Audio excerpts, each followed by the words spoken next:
it's a big freaking bummer to like be super excited about Halloween and then you try to create a costume and then it just like. And like, oh, I guess I could be this racial stereotype or this racial stereotype. Oh, I don't want to do this. Do I want to be Poncho Man or do I want to be like anything else? Do I want to be this Mexican or do I want to be that Mexican? One of them looks angrier than the other. Oh boy. I feel like I didn't notice too many of those costumes, but it's funny how that's just a trope.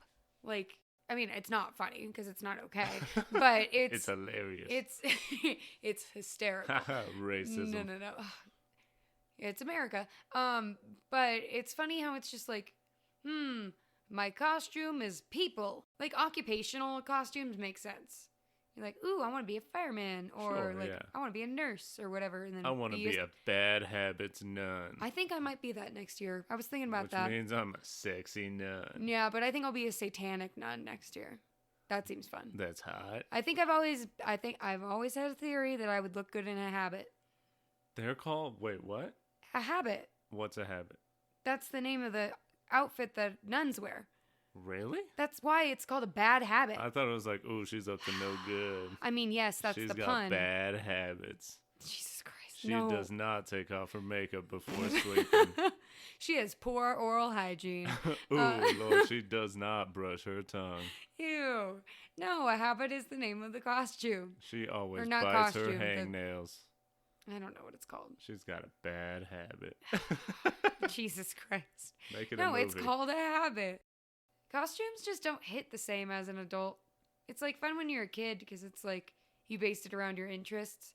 But as an adult, I know my thought process is, am I going to be able to wear this for 7 hours straight? Or am I going to want to rip my hair out? Oh, you definitely want comfort over anything. For sure. This year, though, I really just wanted to be scary, and it wasn't happening. I know. So hopefully next year. But I can tell you this. Mm-hmm. When you're a kid, you make it your interests. Yeah. What I should have been for Halloween was just the 4-day work week. That should have been me, because that's my number one. I need that.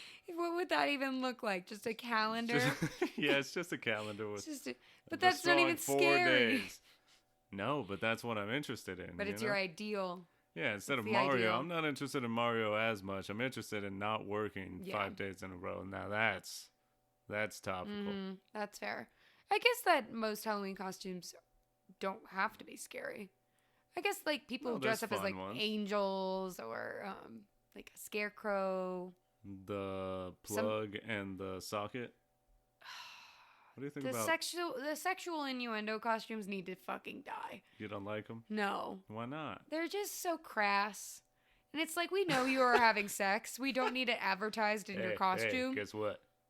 We're banging. I gathered that. I'm going to put my plug in her socket. You know what I mean? I'm fine with couples costumes. Like, if you wanted to be like salt and pepper shakers, like, that's cute. Or, I don't know, Velma and Daphne. Ooh, edgy. Yes. Or I can be the 4-day work week and you can be the 3-day weekend. Aww. That's cute. I like that. I need it. I don't know how we're going to conceptualize that in a costume, but I need it as well.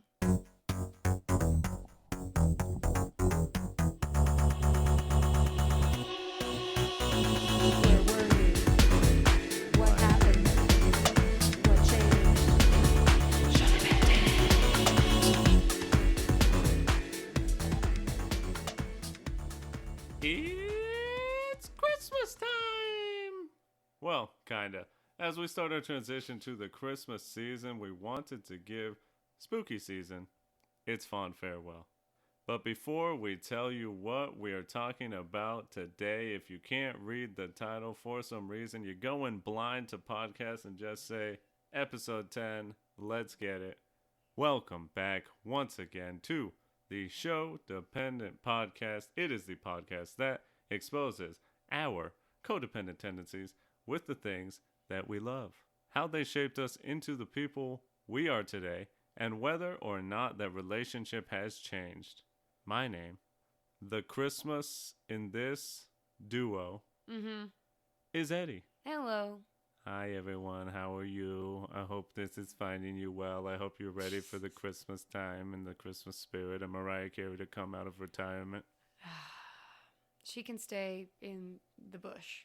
That And the she's one always complaining over here. I'm always going to complain about her. Why? Is she talented? Yes.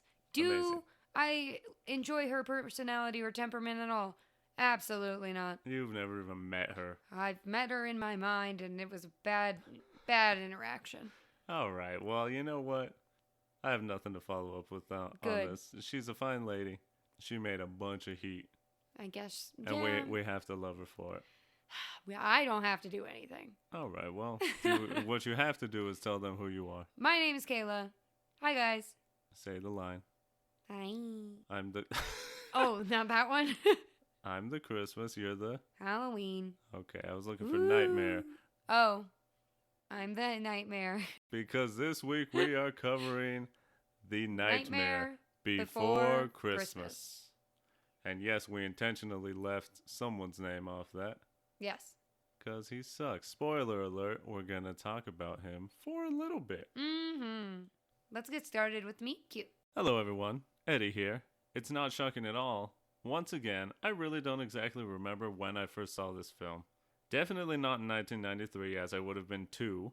But I want to say I first remember this movie when I was around the age of 12. At least I remember definitely experiencing this movie around that age. Middle school was a new experience for me in many ways. I had the fun time of moving right after 6th grade and going to a school where I knew nobody. That's rough. Making it even better was that I was a shy loser, and I spent the first day just sort of walking around, and here's a detail I forgot to add. I had one leg in a brace. Oh. Because your boy was busy growing too fast. Oh, no. In 6th grade, I was around average height. By 7th grade, I was about 6 foot. So, things were not going well for my knees. They were buckling under the pressure for sure. It was, I don't even know how to say it. I fucking played Yu-Gi-Oh! In the halls during lunch on my first day. Somehow I found out, hey, some losers play Yu-Gi-Oh! In the halls at lunch. You want to do that since you know no one and you want to completely ruin the rest of your life? Oh my God. This is pretty bad. Yeah, not starting off strong at all. No. Luckily, though, after one day of doing that, I said never again. You may be wondering why I tell this story. It simply serves to show that I didn't have a lot going on for me at the time. But one thing I did have going on that I absolutely love still to this day is video games. And one in particular I fell in love with and still love to this day. That is the franchise, the juggernaut, a piece of my heart, Kingdom Hearts. I'm not going to go too much into detail on this video game, this franchise, because we will probably end up doing an episode on it at some point. But what you need to know is this. This game was created in collaboration by a video game company called Square Enix and Disney. Yes, you heard that right. Disney. That huge company that owns everything. Which means in the game, you travel to various Disney worlds. One of them being Halloween Town. You meet Jack and everyone else, you fight Oogie Boogie, and the whole time they got This Is Halloween playing. I fucking loved it. Now, I think I had seen the film before this, but either way, that game made me love Nightmare and I became much more interested in learning about it. And the more I learn about the film, the more I am amazed at the skill and execution of everyone involved, except for Tim Burton, who sucks major ass. Definitely right about that. And that's something that... Fuck him. Okay. Pop Timmy out of... suck. We've graduated from ACAB to fuck Tim Burton. FTB. FTB. Oh, boy. Yeah, that's something that I've had to kind of come to terms with. Tim Burton has been kind of a huge part of my life. So is this film. So I first saw Nightmare when, I don't know, I think it was about in the year 2000. I was visiting my aunt in Seattle. And at this point, I was still terrified of spooky stuff and Halloween in general. And I just happened to be visiting in the month of October. Hooray, the spookiest season of the year. I was a little apprehensive when my aunt said I should watch this movie because as soon as she said it was about a skeleton, I was like, I don't know about this. No, that's too much. A skeleton? Ah!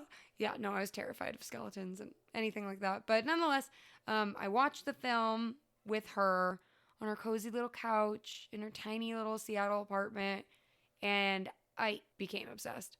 As soon as the film ended, I picked up the VHS box and started to use it as a reference for my fan art that I started drawing. And from that point on, there was no going back. Every birthday and Christmas from that point forward, I would ask for Nightmare Before Christmas merch.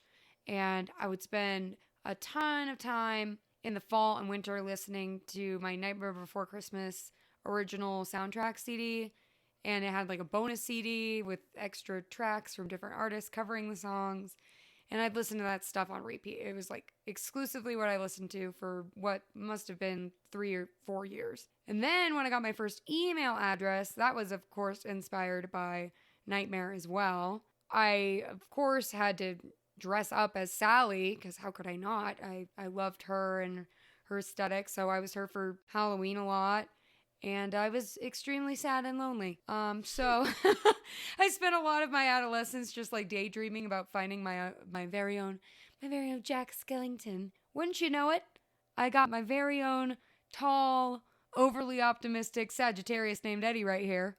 And couldn't be happier. Oh, thank you. As I came bouncing, just walking on braces through the woods.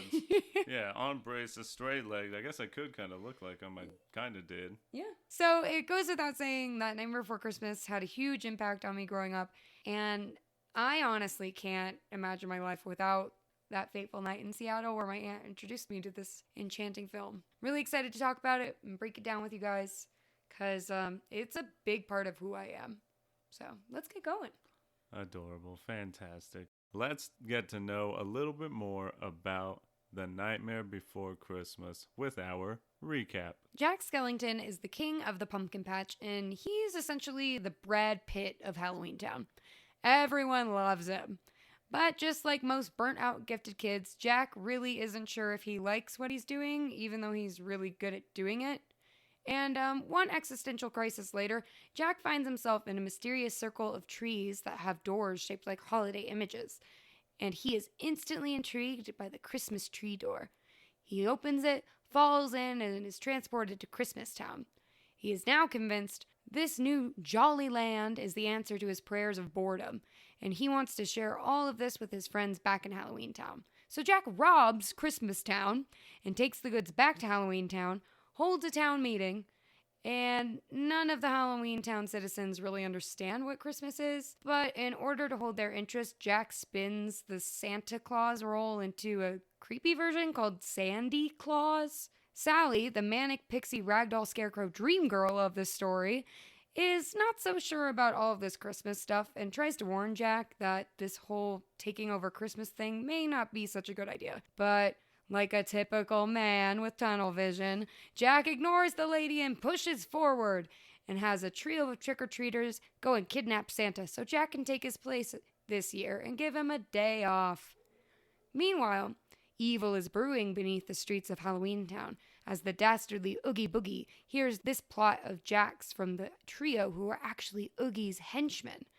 And then he plots the demise of the actual Santa Claus. Sally attempts to sabotage Jack's takeoff on Christmas Eve to no avail, and Jack goes from house to house delivering devilish toys to the little boys and girls of the world, and in order to put a stop to this, the U.S. military shoots Jack out of the sky with missiles, effectively killing him. He's already dead, so it's okay, because he's a skeleton. Anyway, I understand. yeah, he's fine after the landing. It's okay. But Jack realizes that he made a mistake and decides to rush back to Halloween Town to see if Santa can still save the day. When Jack returns, he finds both Sally and Santa in the evil clutches of Oogie Boogie. But Jack quickly flips the script on Oogie's ass and saves the day. And Santa, of course, is able to save Christmas because he's Santa, duh. Now all the holidays know each other, and things are back to normal again. Jack finally realizes that Sally's in love with him, and the film ends with them sharing a hug and a kiss on top of Spiral Hill in the moonlight, and they all live happily ever after. The end. Adorable. So cute. Just like the U.S. military. Jesus. Go on, shoot it down. We said, that is not an authorized, what's it called? That looks like an illegal alien. Let's go Oh, and take Jesus it out Christ. now. What's the thing that flies in the sky? An airplane? No, authorized. It's like a vehicle, but it's in the air. Aircraft. There we go. All right. That is not an authorized aircraft. We're gonna kill the person inside of the thing. Is that someone trying to spread joy and cheer? Take him out. He was trying to do that. We'll talk about whether or not he was successful. Well, since I've Keep it going. Do it. Commit to it. since we have already done anal, would you like to go steady with me? No. Oh no. I could never bring you home to my mother like this. Oh gee, well you're the one that did this to me. Yeah, well, you should have thought of that before you let me do that to you. You're right, I'm just a useless whore. It's fine. That's exactly right, and I'm a man. Now get out of my sight before I call the police on you. Oh no. I'm hysteric. Yeah. Fantastic. Let's get to know a little bit more. What's changed? Whoops. Nothing. Let's go steady with Nightmare Before Christmas and start off real strong by Strong and hard. talking about Tim Burton and just how much this guy sucks. Now let me get this out of the way here. Yeah, we need to conquer this hill off the bat. For my part, I'm gonna say I never really enjoyed Tim Burton ever. I've enjoyed a few of his films. The only one that I can really think of off the top of my head is, you know what? Now that I'm thinking about it, I don't think I can name a Tim Burton film that I love. Can you tell me? Batman? See, I didn't think it was that good. I haven't seen it, so I can't really I know give a lot any of people input. hold it up as this pinnacle of Batman movies. For me, I didn't really give a shit. I was young when I saw it, yeah, but I also love Batman. Yeah, and it's Did also not not enjoy. it's not the Batman that you like. I don't think you're attracted to the more campy style. No, yeah, I don't know. Because it's ooh, it's dark, the penguin dies. I don't give a shit. I was watching the animated series where darker shit was happening all the time. And it looked cool because it was animated. Yeah. But, Edward Scissorhands didn't really enjoy, even though people constantly said that because my name is Eddie. For some reason, I want to say he did Pirates of the Caribbean, but he didn't. No. So, there's I think that. I think why you think that is because he collaborated It's with just Johnny Depp a lot. Yanni. Yeah, it's So just what Johnny. and he didn't even do this fucking film. No. So what did he do? Can you give me examples? Edward Scissorhands, Beetlejuice, right? He did Beetlejuice? I think so. Beetlejuice is pretty good. I don't know. Let me look it up, or you can pull it up while I rattle off some more. Corpse Bride. Not for me. I love Corpse Bride, so that's another hard one. That's fine. Did we see it? I think I made you watch it. Yeah. I don't remember it at all. Okay, well, we can talk about that sorry. later. It's okay. Those are really the only ones I really can think of. For some reason, he was a huge hit in the late 80s, early 90s, I think. He did do Beetlejuice. Oh, okay. So yeah, I was right. Okay, let me give you since let's now give I'm here. What's the equivalent of discography? But it's called the filmography, but I'm just gonna give you a few. Yeah. Beetlejuice, Edward Scissorhands. For some reason, they put The Nightmare Before Christmas. Ed Wood, never heard of it. Sleepy Hollow, pretty fire. Corpse Bride, not for me. Sweeney Todd, pretty good. Frankenweenie, never seen it. Cute. He also did Batman, Batman Returns, Planet of the Apes, which got shit on, rightfully. Big Fish, never saw. And then, the Charlie and the Chocolate Factory. Oh, yes. He's kind of the one ass where, now, isn't he? Yeah. I got really bad bangs in high school, and for a brief time, I looked like his version of Willy Wonka. Fantastic. It's not good. Anyway, he's not a good guy. Yeah, let me just finish here by saying, Yeah. after looking at this filmography, when I think of Tim Burton, honestly, I do think of Nightmare Before Christmas just because, they put his name on top. Yeah. And that's the film I probably enjoyed the most if I was thinking Tim Burton films. But guess what? Here's the thing.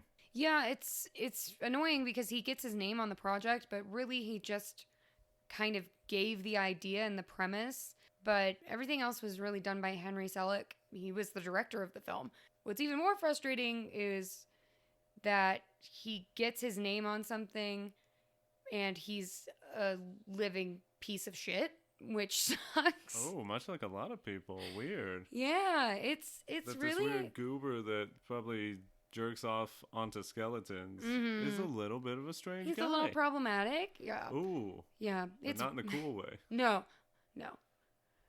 We ain't talking Bo. No, we're not talking Bo Burnham. Unfortunately, he is somebody that I was idolizing growing up.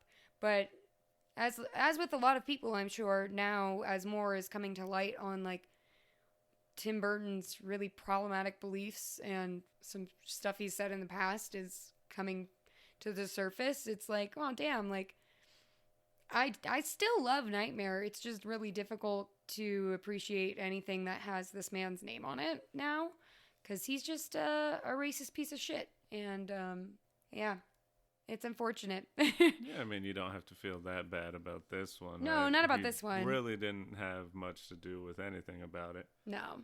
I don't know. It is a shame. It sucks finding out that people you've enjoyed are not great. Yeah. Tim Burton. It's always, people go so far out of their way with this guy to make excuses for his racism, I feel. Because what do you always hear? Oh, he has an aesthetic. Oh, what the fuck does that mean? I'm sure Hitler had an aesthetic too, and it's kind of lining up with Tim Burton. So I don't know what excuse you're making here. Yeah. You know? It's really rough. It's just, why would they go so out of their way to just somehow explain why he doesn't cast black people? Oh, I wonder why. Yeah, it's also because, like, they don't... I was a Tim Burton stan for a while, and then all this stuff kind of was coming out, and I was like, oh, damn. Timber stan? Yep. Sorry. Nope, it's fine. It's fine. But I don't think I was ever going to defend him, because I'm not that attached. Like, I'm not part of a cult. Like, I enjoy some of this stuff, but it's not, like, the end-all, be-all. Like, it's so weird how people are so quick to defend a total stranger. And defend them for, like, the shittiest things, too. I gotta figure out how to defend this guy I've never met because he made some movies I kind of like. Yep. I gotta defend his racist things that he said in the past. Yeah. It's like what people do with fucking Elon Musk. Some weirdos on the internet go out of their way to defend this guy when he receives valid criticism. Mm-hmm. Nah, it's fine. He's got a lot of money, so it's okay. What? Yeah, it doesn't What are you make talking sense. about? It does not make sense. I'm gonna throw Henry under the bus, Henry Selick, a little bit, because there is like a racial stereotype in this film in Nightmare. That's a little strange. That was really unnecessary. They tried. I don't know if they were trying to be inclusive, but boy oh boy did they missed the mark. They missed it completely. It was a different time. It was 1993. It was not long ago. Oh, the 90s were different. Like, they really were. But does not excuse this at all, because when we watched it this time, I completely either never noticed. Did not register it or blocked it out of my mind. Yeah. Because there's some Asian characters near the tail end of the film. Yeah.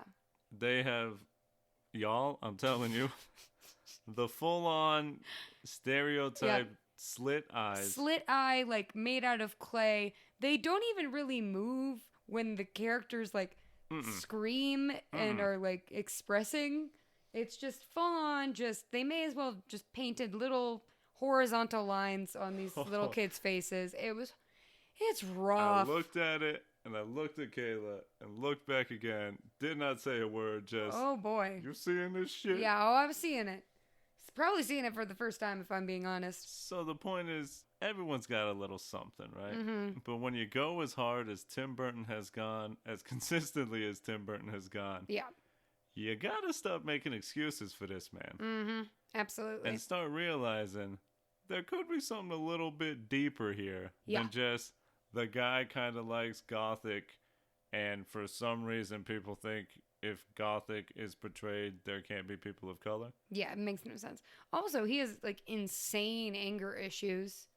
Yeah, he punched a hole in the wall and kicked a hole in the wall? Yeah, he kicked a hole through the wall during the Nightmare production when he came and visited set one day. Can you imagine seeing that tiny little man just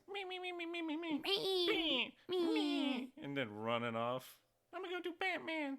Fuck you, Tim. The hell was that? Yeah. And then Disney said, fantastic, put his name on it. Disney said, I don't know if we want to greenlight this. Oh, this is making money? Okay, we're gonna take this project now. It's now ours. Yeah, so if you guys don't know, Disney was originally, from what I understand, Disney was originally approached with the project, and they said, fuck you with your stop motion shit. Like, that's a lame idea. It's not gonna work. But I guess if, like, Tim wants to be involved, fine. We'll go with it under Touchstone, which was, like, their sister production company that was doing more, like, more creative stuff, less mainstream Disney bullshit. But basically, it started doing well, and then Disney decided to slap their name on top of it. Because originally it was a Touchstone production, but as soon as Disney realized they could capitalize on it in a major way, boy oh boy did they start doing so. My name is Disney, and I'm here to say I'm gonna milk every last bit of money out of Nightmare Before Christmas in a major way. Too many syllables, but much better than the first try. Put our name on it now. Jesus Christ. Disney really, to this day, makes a ton of money off of Nightmare Before Christmas stuff. So And they didn't even want it at first. No. You don't get to go back no on it. henny penny bullshit. You didn't help make the bread. You don't get a slice, bitch. Oh, that adorable little chicken. Was she a chicken? Yeah, she's a hen. Henny penny, my lord. It finally clicked. 30 years into your life, and we just got there. I'm so proud of you, dear. Thank you. Yeah. So this podcast here today that you're listening to, I want to go on record and say we're going to get justice for Henry Selick here. He deserves all the credit, and we're going to go hard for Henry Selick because, and everyone else involved, Danny Elfman and... Caroline... I forgot her last name. Oh, God, we need to find it because she needs her credit. But she wrote a lot of Tim Burton's films, like all of the successful ones, pretty much. Her name is Caroline Thompson. Thompson, yes, Caroline Thompson. Justice for them because it's ridiculous that Disney said, who's a big name? Tim Burton. He really didn't have anything to do with this. Put his name on it. Fuck That'd him. be like the WWE taking one of their big names of the past, let's say The Rock. Yep. Just slapping his name on top of the Nightmare Before Christmas and saying, hey, there you go. It's The Rock's Nightmare Before Christmas. Yep. And then people would be, I don't think this has anything to do with The Rock. But you're telling me this man might possibly pin a skeleton? Uh-huh. God damn it, I'm there. I'm there. Here's a fun fact. Ooh, fun fact. Show you, Kayla was saying, a bit of a Jack Skellington type myself. Yes, you I'm are. going to say Jack Skellington, himbo energy. Oh, yeah. Here's some himbo-ass energy from my dumb-ass self. I'm pretty certain, as a youth, I saw this film and said, damn, that's some crazy animation right there. How the hell they do that shit? Yep. Henry Selick. Didn't know it was Henry at the time, but Henry Selick. You wild for this one. I think I legitimately found out this was stop motion maybe around the age of 17, 18. Oh, dear. I did not know what this medium was. So I just thought, like, damn, how come other movies don't have this much detail? Yeah. How come we got The Lion King? Yeah, it looks amazing. It's cartoon. But, like, how come it don't look detailed like this? If they got the technology, where is it at? Yep. Little did I know. It's one of the most expensive things you can do on this goddamn planet. They just taking pictures of dolls. Yep, they are. Yeah, that was probably the biggest thing for me about this film was learning about stop motion animation. Because you can ask Eddie, like, pretty much if it's stop motion, I'm gonna fucking watch it. Because I love the medium. She's a sucker for the stopping of the motion. I am. It's so cool to me. It's such a painstaking art form. Even to this day, with all the technological advances that we have, it's still a huge labor of love and an amazing artistic medium. So as soon as I found out that Nightmare was what it was, I immediately was just like, oh, just fell in love even more, huh? this is so cool. It's so cool. I cannot imagine. Because with some of, what's the company that does the stop motion now? Coraline? Linka? Yeah. Or Lanka? I don't know how to say it. But yeah, like Coraline, Kubo. Cujo. Cujo. Nope, that's the bird. It's Kubo. That's the dog. Yep. Oh my god. Speaking of Box himbos. Trolls. Yeah. Paranorman. I don't think I saw that one. Oh, it's a good one. But what I'm trying to say is they often will do little behind the scenes videos at the end of those films, and they show their hands and they're just constantly moving because I could never do this. I could never do this. It's insane. It's one frame at a time. Yep. Imagine. It's a lot. It's a lot. And having to make everything and all the little details, like I said, watching this as a kid, you could see, all the little lines on the figures, ground yeah. and Spiral Hill and all the pumpkins and Jack Skellington, looks so detailed and all that. Sadly, you could see the stitching. Yep. And I was just, again, and yeah, I was a kid. I was looking at Nintendo 64 graphics thinking it ain't ever going to get better than this. This is the best. I am actually controlling a real Italian plumber running around fucking hoorays, yoo-hoos, and yeehaw his way through a castle. It ain't ever going to get better than this. Mm-hmm. And then I saw Nightmare and was like, how'd they get better than Nintendo 64? Mm-hmm. Where's the detail? It's fantastic. Yeah, I think my favorite thing about like the stop motion medium is just like the warmth that like the textures bring to everything. Because like, yeah, you can have a really well done computer animated film, but there's just some like tactile warmth to every stop motion film that I've seen that I love. It's just so, it's almost like gummy to look at. Yeah, I agree. Because you can see it. You can see Nightmare and you can, you get the sense that they are real in this world because they are. Even though they're toys or dolls or dioramas Models. or whatever. Models, yeah. There you go. Models is a better word for it. But you get the sense that they actually exist in the world and they feel real when you look at them, which is crazy. They're grounded in an actual environment. It's not one that exists on a computer plane. It's a real set piece with lighting and effects and sometimes makeup and all sorts of stuff. Who do you think owns the Jack doll? I would hope it's Danny Elfman. I really hope so too. I do think that he has a lot of nightmare things. As the voice of Jack, I think he definitely deserves to have at least one of the original figurines. Yeah, that'd be so cool. Yeah, Can you because imagine? It's kind of startling. Like, you don't realize how big the dolls are. They're pretty tall. Like, if you were to be able to, I think that Oogie is like 3 feet tall. Ooh, little boy. He's little? Little boy. You trying to tell me that Chungus is little? I'm 6'3". He's half of me. I know, say, but get over here, you little thing. But manipulating him in a space sounds very taxing. I want a video of him just jumping around in my room. Oh, he's so just cute. Bouncing on the bed. That's why we have these filters on our phones we can use. Oh, that's true. Yeah, but it's still not Oogie him. Boogie's cute. He is. Dang, then how tall is Jack? Jack is taller than him or no? I think they're about the same height, but like Oogie's girthy. That boy thick. Give that boy 4 C's. Oh, Jesus Christ. And he could get thicker. I don't think I could handle that. I want Oogie Boogie double thickness. Oh, no, they made him thicker. They made him into a Squishmallow, which I will never get to fucking own. Because apparently they don't exist. Scalpers. I'm not resentful about not being able to own a plushie at the age of like 26. It's fine. It's fine. Stop motion is fantastic.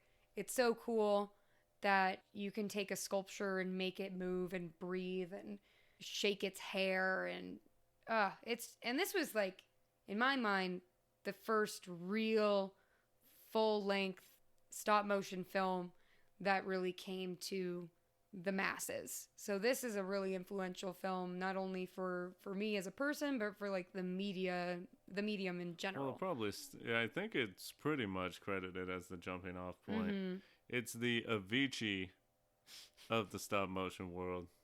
Let Henry Selick know he is the Avicii of the stop motion world. Exactly. Only Shouts he's out still to alive. Henry Selick. Shouts out to Avicii. Rest in peace.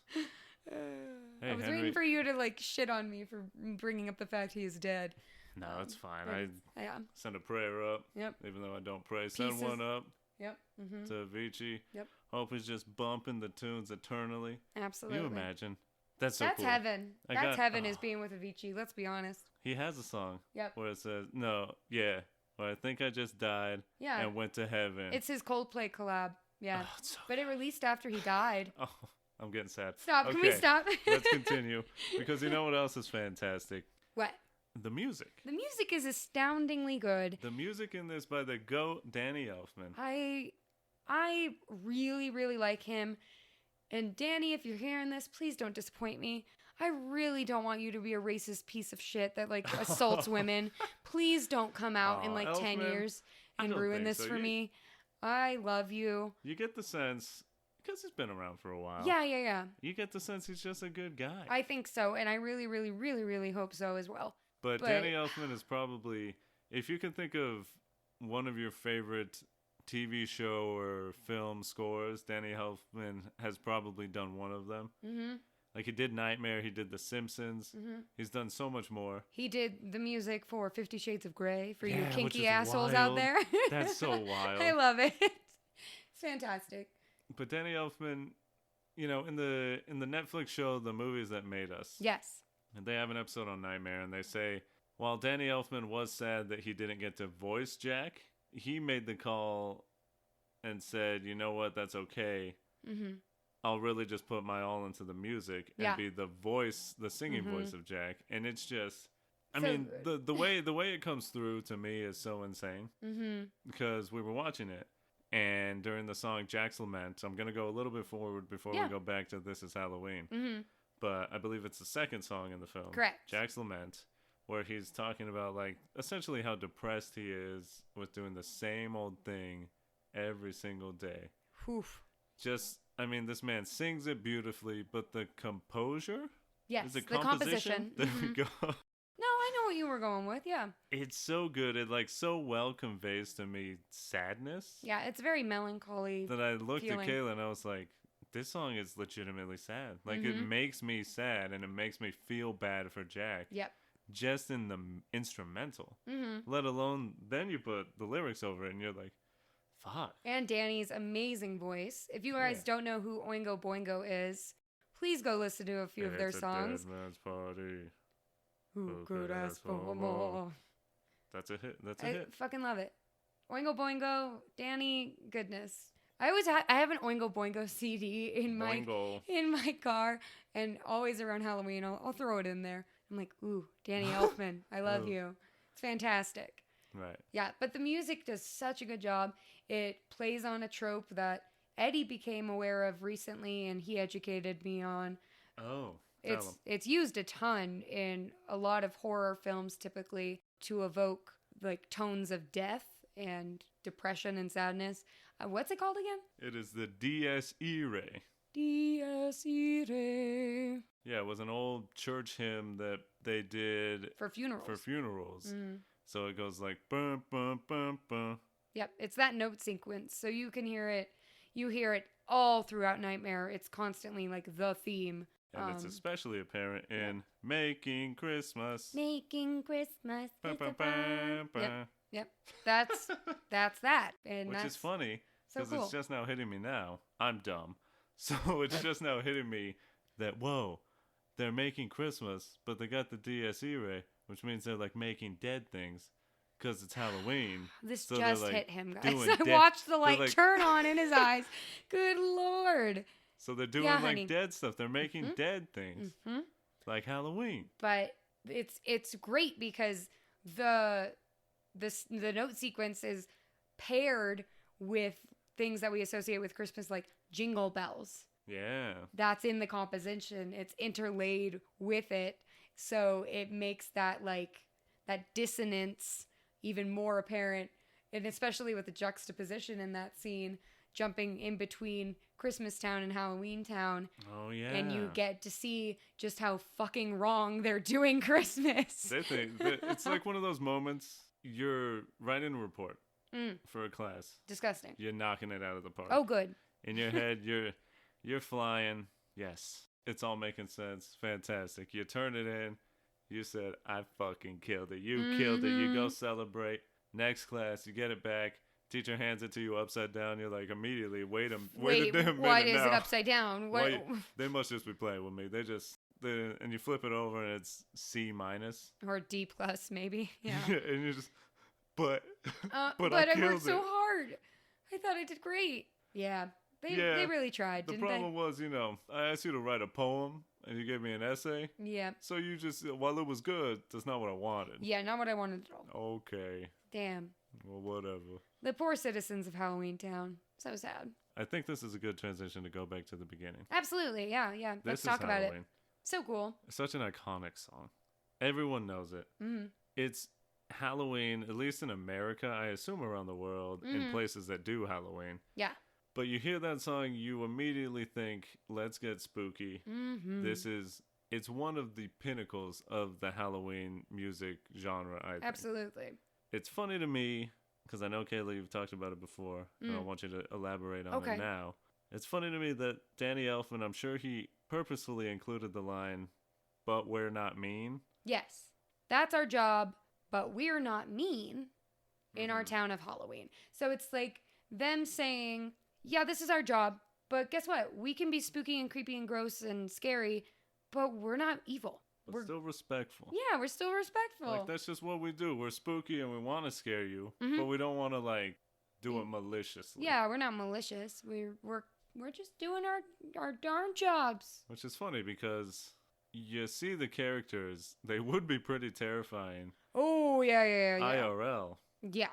And yet, including that line makes it seem, oh, well, they're just nice. They just enjoy being scary. Yeah, and they're it's not their fault they look that way. It's just how they are. I was just born this way with snake hands and... Oh, the worst one is drippy face dude. That guy was gross. Blech. Yeah, super yucky. But this is Halloween. You get introduced to everyone. Love Oogie Boogie being on the moon. Oh, yes. Very, very iconic silhouette. Who's the scariest monster? A drippy dude is fucking nasty. I really don't like him. I would say it's the one hiding under your bed. Oh, yeah. He's huge. And he's got the weird, like, dislocated mouth, right? Isn't that him? No. Who's that one? I am the one hiding under your bed. Teeth ground sharp and eyes glowing red. Yes, that's him. Yeah, the one with like the hi-hat style hi-hat head. Mouth. Yeah, he's like a cymbal on a drum kit. kit. So he can like, eat anyone. He can just come on. How does he swallow? Does it go down like a funnel? Like the little funnels at McDonald's where you put like a nickel in and goes woo down yeah, kind of like a Venus flytrap though, because they're skinny. Maybe he absorbs it through his veins. I don't know. I really like him. He makes good hats. Yeah, he's pretty creepy. I like the vampires. Yeah, and they have good harmonies. They do. They know how to harmonize in Transylvania, apparently. It's fantastic. What are your other favorite songs? I mean, What's This is a bop. Oh. Bum bum. Bum bum. Bum Bum bum bum bum bum. Christmas. Yep. It's so good. It's just, ooh, as soon as I hear that, I'm just, Yeah. Is it the 25th of December yet? It's very, very good. I like all of the songs in this film. There's a reason Is there not a low point? If you had to. I would say low point would be Kidnap Mr. Sandy Claus. Oh. Yeah. I mean, I love it's fun. I love the trio, don't get me wrong, but it's like, meh. I think it goes on a little too long. Yes, it is too long. That is also my complaint. If we had to critique, just because, I think we always have to think, well, if everything's amazing, what would be the worst? Yeah. Long Shock and Barrel. They're cute. They're cute. Little deviant assholes. Love them. I like Barrel. Yeah. I always liked them because I associated them with me and my brothers. Because there was one girl and two boys, just like how it is in my family. So. Does Barrel roll around? Or am I just making that up? No, he's in a barrel in a scene, and he rolls on it. I think it might be Kingdom Hearts as well. I don't know. I constantly picture him, instead of walking, he rolls to get places, which is very funny to me. That is funny. Yeah, probably Kidnap Mr. Santa Claus would be my personal low point. But other than that, I mean, it's still a really fun song. The lyrics are fast and really fucking mean, but good. Poor little Santa. He doesn't deserve that. Poor little boy. Oh, Santa Claus. Santa. Poor Easter Bun. Oh, Easter Bunny did not deserve that. So afraid. So scared. Just dived right back in. Yeah, I gotta get I out would of too. Here. Do you think it could talk? Apparently not. It didn't say anything. Bunny. No, he probably doesn't speak. Can I ask you something? Yeah, go ahead. Because this is something that bothers you? I'm fixated on and somewhat bothers me. Okay. Just because of the implication that I get from the film. Okay. So they do This Is Halloween. It's the beginning. Yes. And then immediately after, they celebrate and say, it was a great Halloween. Let's do it again next year. You know, how we're going to make it better. Yeah. In my mind, to me, that means that Halloween for them is just like one performance. Yes. And then like, oh, that's Halloween. Yep. What's next? And I just feel like that's weird. Like, what does that do? That's why Jack's so depressed. It's a perpetual loop of doing the same thing and building anticipation for one night a year. But it's just, we just do a quick musical number and Halloween's over? Yeah, I don't know. Because they seemingly don't go scare people. Mm-mm. They just do it there, but it's like, what's the point? We know we're scary. Yeah. Why are we doing it to other people? I don't know. The only kind of way I could see it being explained potentially will require us to jump forward in the plot, which is fine. But at the end where Jack lands in the graveyard after getting shot down, he transports to Halloween Town via a tombstone pile driver. Like a mausoleum. By the Undertaker. He goes into like a mausoleum and is able to return to Halloween Town. So what I would wager is that the citizens of Halloween Town are able to go into our plane through portals similar to that.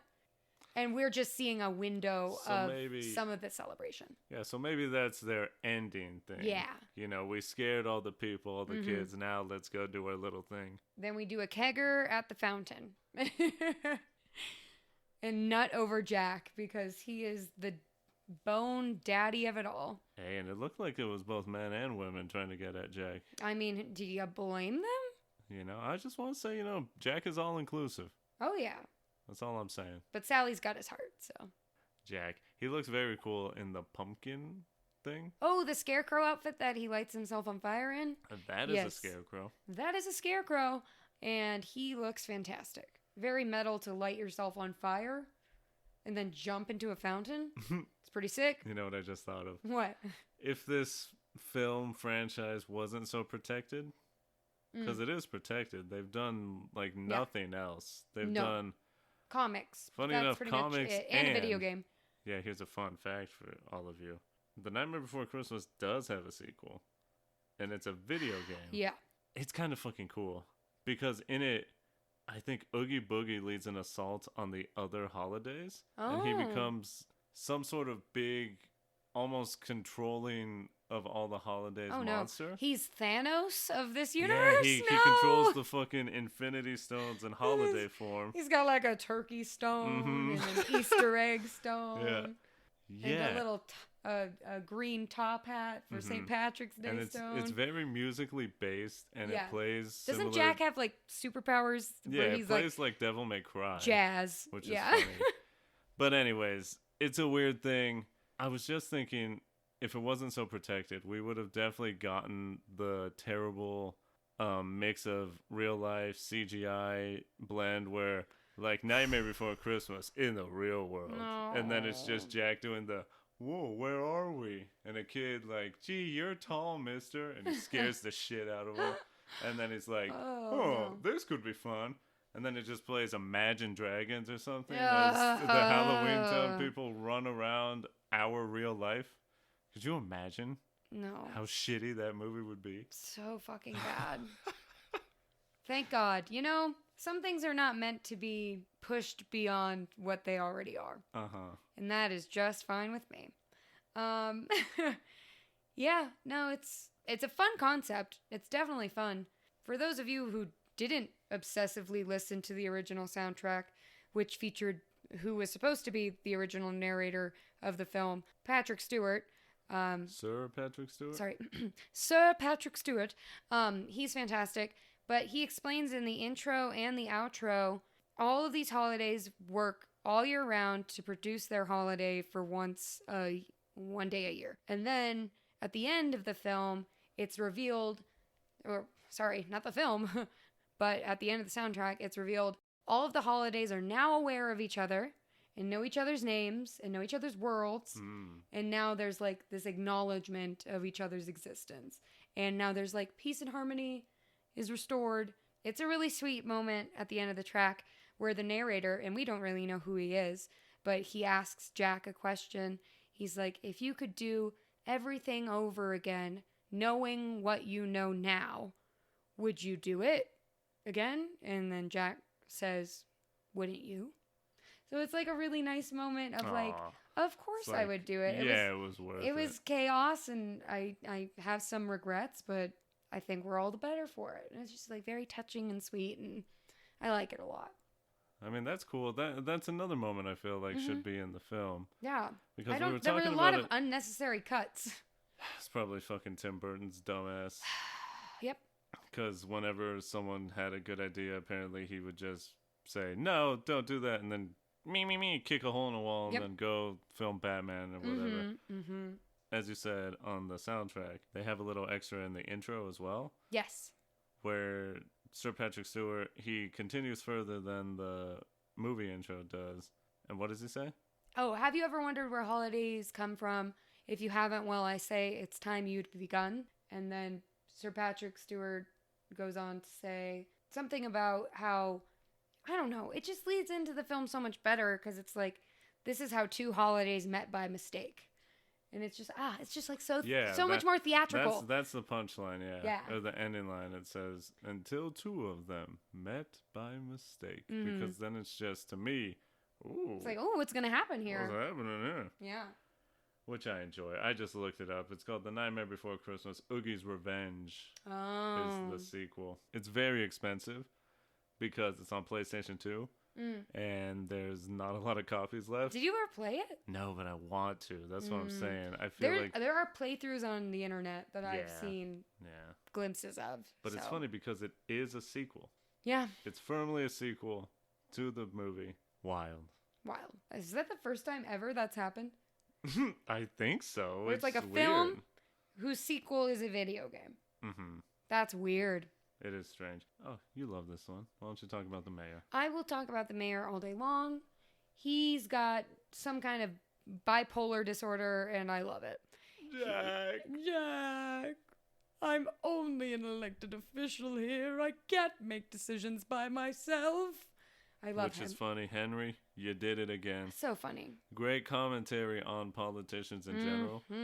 Because he's an elected official. It should be his job to handle things, but as Here it is he is. IRL, he always defaults to the celebrity. Yep. The person who has the money and the fame and lets them make the choices because politicians are just pawns to those who are really in charge. Yeah. Love it. He's so cute. I love the split. That's like a dream costume / cosplay for me is the mayor. Because the older I get, the more and more he is my favorite character of this film. Because he's so funny and his design is just so unique. And I love how he's shaped like a bell and his little spider bow tie. It's just... He's got a great design. So a great cute. voice. Oh, he's got a great voice. I was thinking, I wish he had his own little song. Because I love his voice in the intro. If this were to become a stage musical, he would have his own number. It would be him panicking and running around, trying to get things in line, and he can't do it without Jack. Nope. Sounds hilarious. Sounds like it would be a jazzy... No, probably not a jazz number. It'd probably be more of like... something more like hectic. Like he would get thrown into the middle of the can line. Yeah. You know, that classic bit. Very something in that vein. And he'd be held up by them because they're much taller than him. Yes. So he's just like, I can't kick my little feet. Yeah. No, I'm here for that. That sounds fun. Yeah. No, I love the mayor. Why? It's fantastic. Because he's just, he's me. Yeah. He's very timid and he's got like an anxious attachment style and he's very nervous almost all the time. But when he's happy, he's happy. And it's great. He's got such a cute little face. His little swirly eyes. And then when he's afraid, it's just like those little pinpoint pupils and he's just like, oh. Yeah, he's quick to panic too. Oh, that's me every day of my life. Love it. I know we talked about the other towns briefly. Yeah. I just thought it was funny looking at some of the holidays they chose. You know, as we've said here on Sho-Dependent, Halloween, Christmas, amazing theming, amazing seasons, very strong. There's a tree that has a turkey on it. It's not a tree, it's just a turkey. Leads me to believe. What? It's not a tree. There's a tree. It's just a turkey-shaped door, my love. Yeah, that's what I'm saying. Oh, you're saying that the door is on the tree. I was What? I got confused because the Christmas tree door is shaped like a Christmas tree. Yeah. So I thought you were saying that the Thanksgiving door was a tree-shaped door with a turkey on it, and I said, no, No. not right. Anyways. I understand what you're saying now. Okay. Which leads me to, like, what is Thanksgiving land like? You're just watching pilgrims murder Native Americans? I really, really hope not. I hope it's just like, what a is town. that place like? I just want it to be full of turkeys, and that's it. It's an all-turkey town. It's just like a turkey run? Yeah. Yeah. It's like when people, like, run on Thanksgiving. It's just a bunch of jacked turkeys. Oh, getting lean? Yeah. That lean meat. It's all white meat, God. baby. And then it's like Cats the Musical, where the winner of like the town competition is gets sacrificed. Eaten? Yeah. Maybe it's that's like where all the turkeys come from. Instead of the wicker man, it's a wicker turkey. No! Not the bees! Not the bees! Not the cranberry sauce! Not the green maybe beans! that's what it is, though. As long as we leave out the genocide. As long as we leave out the actual implications. Yeah. I like that version more. I mean, that's more fun because I thought, because Christmas makes sense. Halloween makes sense. Yeah, and like St. Patrick's Day would work because it's just like a town full of leprechauns. Leprechauns. And then, what was the other one? There's Easter. Easter, which we know the Easter and I Bunny's think there. Valentine's Day? Maybe. That would probably just be a bunch of little cupids. Yeah, that does make sense. Mm-hmm. I just think Thanksgiving... Or it's just like an orgy behind the door. Ooh, eyes wide shut. Oh, no. Yeah, Turkey Day, Thanksgiving. I saw that and thought, what the fuck is going on there? This one, again, Thanksgiving just makes the least sense as a holiday theme to me. Yeah. Genocide. Yeah. And they could have, again, I'm talking a lot about sequels and potential. Imagine they made a sequel where Jack goes to the other ones. Mm-hmm. Oh, what's this for Thanksgiving? Mm-hmm. Or Easter or whatever. I don't need a film. I just need like a 20-minute spin-off. Yeah. Where they take turns going to each other's lands. Ooh. Like they all shift one door to the right. All right, everyone rotate. Yep. Rotate. You got 15 minutes and then we rotate. Look around. Don't take anything like Jack did. Jack. Fucking thief. Those long spindly fingers can hold a lot, can't they? Hey, what do you want me to do, huh? Stop stealing and appropriating culture. Taking this egg. I'm putting them in my eyes. They're eyeballs now. That's kind of cute. Aww. Let's talk about Oogie Boogie and the implications of him. My man. But not the bad parts. Yeah, that's the shitty thing, is that it's a really, really good character, and the design is fantastic, the voice acting is great, the music is phenomenal, but turns out Oogie Boogie is like a derogatory racial slur used in the American South to like talk about a black person. Which I did not know about. And I didn't either. Really didn't even think about. Nope. How would I? We're not from the South. Huh? I was like, what? Why? And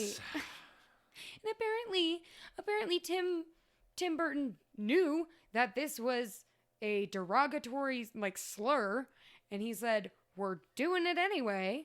Well, to be fair, he's got an aesthetic. It's being racist. My aesthetic is Hitler. Jesus Christ. Yeah, I mean, not too far from the way some people are acting these days. Yeah, it's and Oogie's voiced by a black man, and he sings jazz, and he has a gambling addiction. Oh, he does. And he's a sexual predator. Oh no. He seems to be cannibalistic in some ways. Yeah, he eats people. Yeah, bugs. Things. And people. Also, he employs children. Yeah. And makes them do his bidding. Otherwise, he'll do something to them. Eat them, I guess. Yeah, it fucking sucks. I don't know. The more you think about that, the worse it gets. Yeah. But it's weird because now Oogie Boogie has become synonymous with this film and this character, and it's not seen as a negative thing, at least in my experience, at all, because I'd never heard of this. No. I don't know what, the culture that it is disparaging the black people have to say about it. Yeah. I can't speak for them, obviously, and I don't want to. No. So I can't say it doesn't offend me because it's not was never offensive to me to begin with. I just was completely ignorant to the fact and learned about this like within the past year. Yeah. So this is just kind of jarring news for both of us. Yeah, it's fucking wild. I didn't know about it until like 3 days ago. Yeah, it's sad. But he's such a that's the hard thing is like he's iconic. He is the main it's him, Jack and Sally. They're the main trio of icons. And he is like the big bad. And you love him. Because he's a fun villain. He's so fun. Aren't the villains in Disney films always the best part? Oh, wait, this isn't a Disney film. Oh, wait a minute. Shouts out to Henry Selick and Touchstone. Oh, he's fantastic. I love how in an episode we did recently, you talked about Spiders Man. Yeah, Spiders Man. That's basically what Oogie Boogie is. I guess it is, huh? Yeah, because he's just made out of bugs in a burlap sack. But for bad instead of good. Yeah. Or just for neutral. He's How do you just feel hungry. about Oogie Boogie? Oh, he's malicious. Is he? Yeah, I think he wants to eat Santa for a reason. But what's the reason? He's big and tasty. Yeah, see, that's neutral, right? Yeah, because he doesn't say it. No, but he's evil. He cheats. I mean, they say that. But like he cheats. Jack says he's evil. Or what's he say? Don't talk to that rotten, no good Oogie Boogie. Yeah. Yeah. And yeah, he cheats, but everyone cheats. You know, he's at like games. Who hasn't tapped the table and made the dice? He literally said, I like gambling with people's lives. Like, what the hell? My lives are on the line. Yep. I'm an Oogie Boogie apologist, so give me a second here. Get that on a bumper sticker. I think he's a neutral party. Yeah, but it's kind of wild that there's like a bad guy within the Halloween universe. Yeah, he's Isn't that weird? Chaotic neutral. Yeah, probably. Because he just does everything for himself. Because he didn't have anything to do with Santa until Lock, Shock, and Barrel. We were like, hey, they're bringing him. Conscripted by Jack. Yes. To get Santa Claus. Then they turned it around and gave it to Oogie Boogie. I wanted an origin story for Oogie Boogie. Like, why is he the big bad? How did he get to be the way he is? Man. Yeah, but like, how? And why is he not in more of a position of power? Need Boogie. Like Jack is. A Halloween story or a Nightmare Before Christmas tale. I need a comic. Sally's getting one. Zero had one. Zero has one. I have the second issue of that. Yeah. Yeah, but Sally's getting her own copy of a comic. I'm just saying, you know, I don't think Oogie Boogie was none the wiser. Yes, Santa fell into his lap, and then he just said, well, now that this thing is here, I'm going for it. He'd apparently heard of Santa Claus. Yeah. Santa Claus. But yeah, I don't know. I mean, I guess that he is malicious in the sense that he is going to eat someone. He also tickles Sally's foot. That's gross and weird. Which was so funny. It's very funny, but very gross. His immediate thing, yeah. But he immediately saw a leg and then immediately said, I'm going to tickle this foot. He immediately takes the shoe off. Like, dude, look at this freak over here. He's got a foot fetish. He's about to lick these toes. Suck on him. Does he have a tongue? He does. Yeah, it's a snake. Oh, it is. Mm-hmm. I was going to say it's green. No, it's red and black. Well, I was wrong on both fronts. Never mind then. Don't question my knowledge on this film. Yeah, well. I'll probably make some mistakes, but I'll probably get most of it right. I've got like an 89% accuracy rate on this film, probably. Okay. That's pretty high. Almost an A. Almost. Not quite. Not quite. I just want justice for Oogie Boogie. He didn't do anything wrong. He was made until that he way. Almost did something wrong, but he didn't do it. Mm-hmm. And then he dies. My bugs. Bye-bye, Oogie. Another character. Sally. Who, in retrospect, is just a lame simp.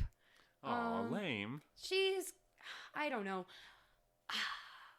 I like her, but she's kind of annoying in her blind adoration.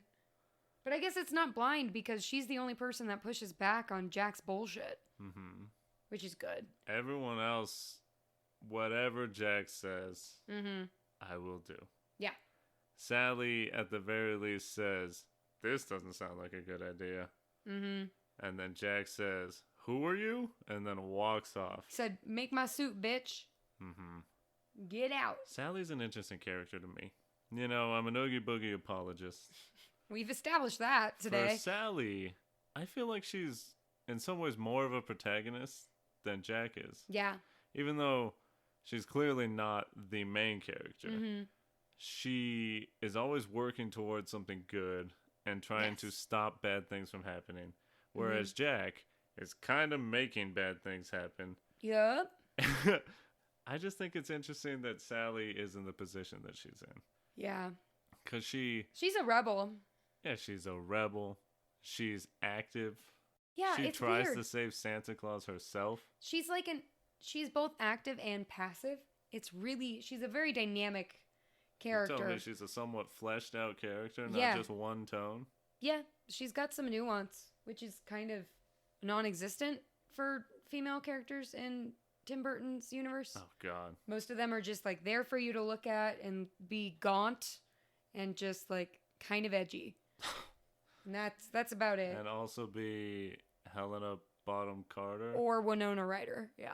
Yep, that's it. If you're not one of them, you better look for work elsewhere. Yeah. Yeah, she's great. Her aesthetic is iconic. Her patchwork dress is just so cute. And her stitching. Everyone Jumping out of a fucking window for a man. My God. We thought Bella was a simp. Hey, she knew she would survive, though. Bella Swan said, I'm going to die for this dick. Sally said, I'll do you one better. I will jump out of a window and sew myself back together again to be with this man. For that bone dick. Bone daddy. Mm-hmm. Ugh. I gotta stop thinking about a bone penis. That's a weird thing for me with Sally, which I tried to figure out when we watched it this last time. Dr. Finkelstein. Yeah. And Sally. Mm-hmm. The doctor made Sally. Yes. I don't know why. For myself, I really don't understand because in most ways I read it as he made her to be his daughter, kind of. Yeah, it's definitely more of a father-daughter relationship. But then sometimes it feels like it's like a husband-wife or a master-slave. Yeah. I mean, obviously it reads that way in the film, and I would say it's maybe just because the doctor just doesn't know any better. Mm-hmm. You know, he made the daughter, so he's kind of being that old school, I made you, you need to obey me. Yeah. Otherwise, I'll take you out of this world. Perfect. Really healthy parenting. Uh-huh. I don't know. I don't know how to feel about the doctor either, because I think he's a fine guy. Yeah, here's the thing. In Kingdom Hearts, let me bring it back to that a little bit. Kingdom Hearts provides a lot of lore that we don't get. Yeah, he's somewhat. And that's another weird thing. I'm going to go off on a little tangent here. I'm not going to talk about it too much. I'll save it for the episode. In Halloween Town, Kingdom Hearts, the main enemies are heartless. Mm-hmm. They're like evil darkness things. And the citizens of Halloween Town kind of like them. Yeah. And the doctor experiments on them and he makes new heartless because of his experimenting. So he kind of, in a way, supports the bad guys, even though he doesn't necessarily mean to. And then Oogie Boogie being the big bad, he uses them for his own gain and tries to take over Halloween Town. Mm-hmm. But because of that, I don't know, the doctor kind of reads to me as more of an antagonist because he can control, like, evil entities. Oh, yeah. And in the film, I just feel like he's not really good or bad. No, I think he's another, like, neutral party. And one thing that's definitely easy to observe from Tim Burton's work is that he's obsessed with creation stories. He's in love with like the Dr. Frankenstein relationship with his creatures. A huge part of Edward Scissorhands is that relationship between creator and creation. So I think from what I gather, I think that maybe Finkelstein created Sally originally as a partner, but once she came out of the process, he was like, I really don't like her. She's not what I want, which is why he ends up making a secondary. Didn't make her hot enough. Yeah. He makes another thing. Yeah, he makes a wife at the end named Jewel. Oh, you missed that, I guess. When do you see that? Remember? Do we get to see it? Yes. What? So I'm gonna look it up. While it's like in between the time where Sally like sneaks away and he makes the reindeer, he's like testing out skulls to put on a body, and he's like, you and I will have conversations worth having. And he rips out half of his brain and puts it in a new skeleton. And that's his wife at the end of the film. And her name is Jewel. And they look the same. They have like the same big lips. And she looks like Madonna. Or not Madonna, but like Marilyn Monroe type. Like with the blonde hair and the hat. And she pushes him around in a wheelchair. And they're super happy together. They do look cute together. Yeah. I remember this now. Yeah. I remembered her doing half the brain, but I didn't remember that they actually showed her. Because it's just very brief. Oh, it's very, right? very brief, yes. That's why. I must have not been looking at the screen. Mm-hmm. She's cute. Yeah. She looks like him. Yeah. They're happy together. And that's why he wasn't happy with Sally. I think originally it was a partner relationship that he was trying to create for himself. But then he kind of realized, like, this is my first real creation. I need to be careful with Sally? it and nurture it. Yeah. Which is why he's so protective of her. Is because he's like, you're my creation. I want to make sure that you're okay and you're safe and he's very loving. He's like, this is a phase. It'll pass. And then Sally's just like, but this is the way I am. I can't change. You made me this way. You better do what I want you to do. Which is why he results to making a new partner for himself. Yeah, interesting. I'm looking at this thing right now, this wiki. Brings up an interesting point. I'm just going to steal it from the internet. If you Google it, you can see it. It just said, because Jewel has half of his brain, that makes her his intellectual equal. Yes. Which is kind of nice. It's kind of sweet. Yeah. So that makes them equal. He's not above her or below her. Yeah. They're partners. And she helps him, which is nice. Yeah. Instead of actively trying to poison him like somebody else we know. Frog's breath. What? I thought you liked frog's breath. Nothing's more suspicious than frog's breath. Okay. Well, yeah. I mean, I guess that sort of makes him better. Yeah, I don't think he's a bad guy at all. I always thought he was really nice. And he got so excited when Jack's like, I need to do some experiments. He's like, excellent. He got like hyper about it. He likes science. He does. It's really nice. And that's what science should be, is neutral. Let's talk about Jack. Oh, the Bone Daddy himself. Bone Daddy himself, the king of the pumpkin patch. He's the pumpkin king. Yep. Which is interesting because he doesn't look like a pumpkin unless it's dressed up. Yes. I digress. It doesn't need to make sense. I feel like Jack is more of an antagonist. Absolutely. Than he is a protagonist. He is the enemy. He's the driving force for the plot of this film. And as we all know, most of the time, a plot is known as a problem. Yep. He completely sets the problems in motion, and everything bad happening is because of him. Yep. And he sort of actively works to make it worse. Yep. Until he is allowed to do a fucking face turn. Yep. And become the hero at the end. And then everyone's just like, all right, well, it's Jack. It's Jack. Let it slide. I don't know. It's weird. I think it's weird. Yeah, no, it's weird because you don't really root for him. Yeah. It's like, what the fuck are you doing? Stop doing this. So why are you appropriating this culture right now? Why are you stealing from them, you British-looking motherfucker? You better put those pyramids back. He doesn't have a face, but you know what that face looks like, and it's British as hell. It looks like Nigel Thornberry. Oh, boy. Yeah, no, Jack is a really complicated character. Yeah, I mean, you love him. You love him, but why? Yeah, why? Why do we like him? Why do we love him? Because of his amazing singing voice. Because he's got the big sad. His charisma. He's tall. He's very relatable. He's not dark. He's well dressed. He's in a dark suit. He's handsome. He's very handsome. At least I think so. He's got a nice smile. He does. Mm-hmm. And he is a fan of theater. Yes, he's very theatric. He's a leader. Not a follower. Nope. He doesn't take no for an answer. No, he does not. He's very aggressive, actually. I think that the reason I liked Jack growing up is because I looked at him and I was like, one, this is a man who can sing. Very attractive to me. I love it when men are not so insecure that they won't sing a little song about their feelings. Mm-hmm. That's always very endearing to me. But I think it was more of like the willingness to fail. Yeah. Because he went in with the best of intentions. And at the end, when he failed, he said, well, that didn't work. Well, that's that. I guess I'll try to fix this as best as I can. Mm-hmm. And then we'll go from there. He never really wallows. He feels the feeling Except and at then the moves beginning, forward. Yeah, but when it that's was definitely wallowing. Yeah, but that was a moment. It's not like the whole film he's like, I want to kill myself even though I'm dead. Like, no. He feels that sadness and then he comes up with a solution, or what he thinks is a solution. He's a man of action. And as a person who is very inactive in their own life, Okay. it's pretty inspiring to see somebody go after something like that. Yeah, some would say a little too much. Yes. Yeah, he doesn't know when to stop. Because Which is why he needs Sally. He's also pretty selfish. Extremely selfish.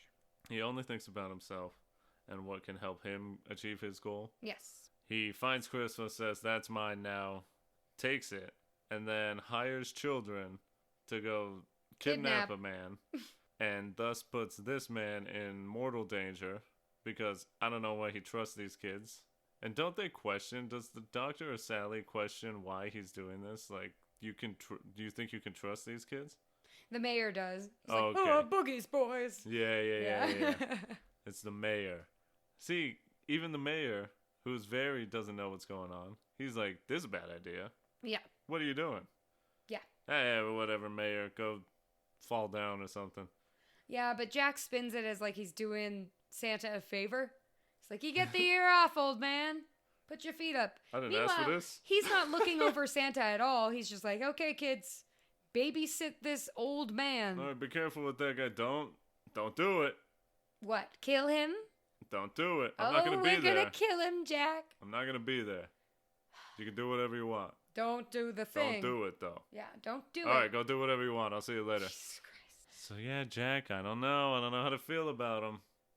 He's chaotic. I like him a lot, though. He's very likable. And I'm going to give it like 98% to Danny Elfman's voice. yeah. I think that's what does it for me. Uh-huh. I forget who voice acts Jack. I don't know. But I could look it he's up. got a sweet voice too, but Oh, yeah, and that's the fun thing is that their voices match perfectly. yeah, I think. it syncs up well. Like, if you didn't know that it was a different voice actor, you would not notice at all. Mm-hmm. But the only reason we know is because we know. You know? I know. I love Danny Elfman. Uh-huh. Fantastic. Please, Danny, don't ruin this for me. If You're you have any pleading with the skeletons, man again, keep them in the closet. much like Jack. Yes, keep Jack in the closet, please. It's Chris Sarandon who voices Jack Skellington. I don't know who that is. He played Prince Humperdinck in The Princess Bride. He's hot. Okay. I think so. Do you not think he's attractive? He's a handsome man. I think he's handsome. Yeah, I see it now. Anyways, Okay. look at that. All right, it works. There he is. And then Danny Elfman looking like just a dude. Uh-huh. Looking like Elton John's cousin. Mm-hmm. Yeah. Yeah, so Jack, I mean, what more can I say? I can say a little bit more. He sets upon a town, terrorizes them on Christmas night. He puts Santa in danger. He endangers so many people that the U.S. military, which is quick to shoot, I know. We'll give them the military the benefit of the doubt on this. Yeah, seems like they made the right call. People for once. were seemingly gonna die here. Yeah. Like, he puts kids in danger, but in the end, he comes around and redeems himself. You think? Yeah. Here's a weird thing that I feel. Yeah. You know, he's selfish. He seemingly really doesn't think about anyone else No. except for him and Zero, who he definitely cares about Zero. He loves his little ghost dog. And then at the end, he just says, you know, how dare you be so mean to my friends? They're your friends, dog? Yeah, you haven't didn't been think acting about like, them. haven't been acting like they're your friends at all. He seemingly doesn't even really know who Sally is. I know. Isn't that weird? He's like, oh, hello, girl I went to high school with this entire time and sat next to in multiple classes. It's like, huh? What's your name? Do we go to high school together? And she's like, we've been in the same class for 12 years. Yep. All right. Anyways, thanks for this drink that makes a butterfly. Mm-hmm. Pretty. Does he? He says her name, right? No, he knows who she is. Okay. Yeah, absolutely. All right. He just doesn't understand that she is absolutely in love with him. Uh-huh. Because he's in love with himself. Yep. Narcissist. Damn it. Damn you, Jack. Well, it all turns around in the end. Thank you, Santa. He saves Sandy Claus, he saves Sally, and then that's all it takes for Jack to just be like, I know I acted like I didn't even know who you were, but I am in love with you. Yep. And we should spend the rest of our lives together. And it's revealed on the CD that they get married and have 5 to 6 kids together. See, so he does have a bone dick. Or And she Dr. does have the Finkelstein, vagina. or Dr. Finkelstein made their kids for them. Aww. That's the non-sex version. I don't know. What do they look like? I don't think there's actual art. I think there may be fan it's probably art. all fan art. Fuck. Yeah. I think they are skeleton faces. Henry, where you at? That's adorable. They are skeleton faces, but they've got like ragdoll bodies. That's adorable. It's so cute. Oh my god. You're so cute. and guess what? They play in a xylophone band. Really? It says all that? Yeah. Jesus Christ. Yeah. Why did they put that in the film? Or Because Tim Burton's a fucking here's asshole. the thing. The ending of the film, now that I just remembered it, is pretty solid. Yeah, the iconic scene on Spiral Hill where It they ends kiss. with them embracing, saying we're simply meant to be. Kiss. That's all we need. Mm-hmm. Boom. End it. Yep. Henry Selick, you wild for this one. The little twinkle in the night sky. Yeah. Yep. Ah. Okay. Yeah. All right. Well, And canonically, they end up having kids together. isn't that fun? And Zero can never die, guys. Isn't that great news? That's what every pet owner wishes. Yep. Eternal pets. Mm-hmm. Yeah. And also every pet, because they enjoy being pet. Yeah. So every pet also wishes for eternal pets. Yes. But a different definition. Correct. Fantastic. Mm-hmm. I want to wrap this up quickly, but just saying Henry Selick deserves more. Mm-hmm. And Caroline Thompson, because she was the yeah, she wrote the screenplay. Yeah, she wrote the screenplay. Yes. I'm happy that now they're starting to get the credit they deserve, and more people are saying it's stupid Tim Burton's name is on it when Henry Selick directed it and it gets no love. Yeah. Essentially he's forgotten to history on this film because everyone just assumes Tim Burton did it. Mm-hmm. I know Henry Selick, he's done other things, Yeah. but the fact that he directed this juggernaut Mm-hmm. that still to this day makes Walt Disney so much money, Oh, yeah. especially around Halloween. Oh, yeah. And Tim Burton's name is attached to it, so everyone just thinks he did it and he gets the credit. Mm-hmm. I think it's a crime. It's ridiculous. For sure. It's sad. I don't know what Henry's up to now. Hopefully not animating problematic people of color, but hopefully has grown a little bit since Hopefully the you 90s. learned about that Asian This family. film is almost 30 years old, which is insane to think about. Yo. Isn't that wild? Yeah. I'm definitely super, super happy that we got to talk about it. Oh, yeah. So let's head to our final segment. Kinda. Ish. It's the DTR. Define the relationship. And let me tell you this. I really do love this movie. I enjoy the characters a lot. I love Oogie Boogie. If I had to pick a favorite, he might be my favorite. Mm-hmm. Jack is a close second. The mayor maybe third. Fair enough. But these characters are so much fun. They have so much life and they feel real, as we said. The music to me, synonymous with Halloween.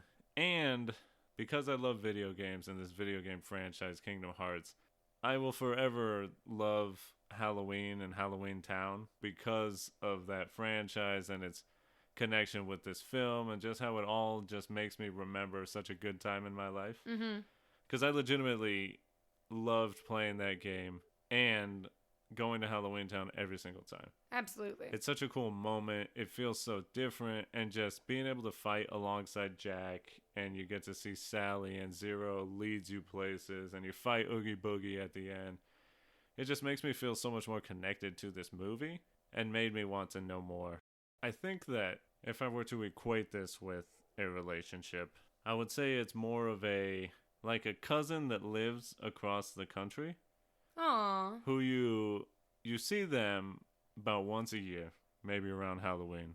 Yeah, that's convenient. And they fly in and you meet them the first time and you realize, wow, this person's really cool and they're part of my family. This is awesome. You know, we have mutual interests. We get along very well. Sucks that they're gone the majority of the year, but when they come back, we always have a great time and we really enjoy being together. Mm-hmm. Plus, obviously, Kayla, my other half, Yay. absolutely loves this movie. Mm-hmm. So that makes me like it even more because I know it makes her happy and brings her Aw. joy and all these things. So I, of course, love watching this film, and I would love to know more. And I think I would love to read the comics, read the new things that, because apparently a few things have been announced that are coming out soon. Yeah. And as I said, if I somehow get my hands on this sequel video game, I definitely want to play it. I just want to know more about it, and I want Henry Selick to get the credit he deserves. Absolutely. My relationship with this film was kind of obvious from the jump. This film's probably better than a best friend to me. It's more of like a sibling relationship, if I'm being honest. Cute. Because as long as I've had conscious memory, like, this film has been a part of my life. And so we've kind of grown up together. And yeah, I've learned some problematic things about this this franchise, but it doesn't change the fact that that this franchise, well, not franchise, but this film was there for me at a really dark point in a lot of my adolescence. And if I was ever feeling sad or low, I was able to like put on the soundtrack and dance around my room and feel a little bit better about not being happy with the situation I was in. It really brought out a really the darker side of my artistic style, which was fun to explore throughout my adolescence. I was given an art project in middle school, and I actually made a little Jack Skellington figurine that I was really proud of. Nightmare has always been a part of my life, and it probably will continue to be.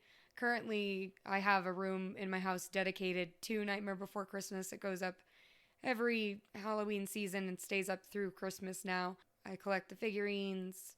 As silly as it may look to other people on the outside who just associate Nightmare Before Christmas with like Scene Girls and Hot Topic, it's a genuinely touching film that helped shape me into the woman I am today, and I'm really grateful for it. And I appreciate all the artists that put the thousands of hours that they did into the project, because it was worthwhile. It makes my Halloween and Christmas season that much brighter every year. So, in it for life.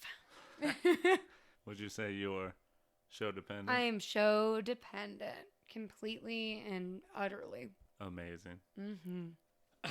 Well, that will do it. Our friends out there listening, thank you so much for taking the time out, supporting us on another episode. We've had a blast recording it. If you liked what you heard, please do us a favor. Follow here or anywhere you listen to podcasts. Download and spread the word. Tell your friends, maybe your Halloween trick-or-treating group or whoever, you gather around in the Christmas season with, because this movie is both. Yep. Oh, I never got to ask you the question. What? Is this a Halloween movie or is it a Christmas movie? Oh, the eternal question? Yes. For me, it's a Christmas movie. I know. Because You just didn't tell the people that. I wanted you to what share your opinion. What did you tell them? I didn't tell them anything. So what do you think? Aha. I think it is anytime you want to watch a movie. Get out of town. You like my non-answer? No politician this answer. No, it's probably a Christmas movie. I think you're probably right. The themes are more Christmas than they are Halloween, even though Halloween is a focal point. But guess what? At the end, Halloween Town has a Christmas, so there you go. Hooray! Congratulations. It's fine. No one ultimately cares. And if you do care, you need to get a life and figure out something else. Let everyone you hang out with during the holidays know that you can find Show-Dependent on Apple Podcasts, Spotify, or wherever you listen to podcasts. If you would like to follow the podcast page on Twitter and Instagram, the name there is Show-Dependent Pod. That is SHO Dependent Pod. If you want to follow myself, my name is at Victor V Sweet on Twitter and Twitch. And my other half, Kayla. Where can you be found? You can find me dramatically strewn across the arms of a decrepit statue in a graveyard, crying about my mistakes. Wow. You can also find me on Twitter at DJ Vivitch. Fantastic. The drama. Mm-hmm. Do you see my eye makeup today? I'm nothing but dramatic. Are you kidding? I live live for the theater. Well, that is it. But before we go, we always leave you with a little bit of a taste. Give you a preview of what's to come. And in our next episode, we fully transition from Halloween to Christmas with A film that only came out in the last 2 years, but I believe is an instant classic. You wonder about Santa Claus. You wonder about his origins. You wonder about the strength of friendship and what that could do to possibly change a man's life and make him realize all the good things that he can do for others. We're talking about the Netflix original movie, Klaus. Or Claus? I say Klaus. It's Klaus. And a beautiful movie. Tears will be had. Oh, boy. Because this, to me, is an instant Christmas classic. Everyone should watch it every single year. And we're going to talk about it. So thank you once again. And we will leave you with this because it is 2021. The last year maybe didn't go our way. But now, for this year, it's time to start recovering and get back and realize that this year, Christmas will be ours!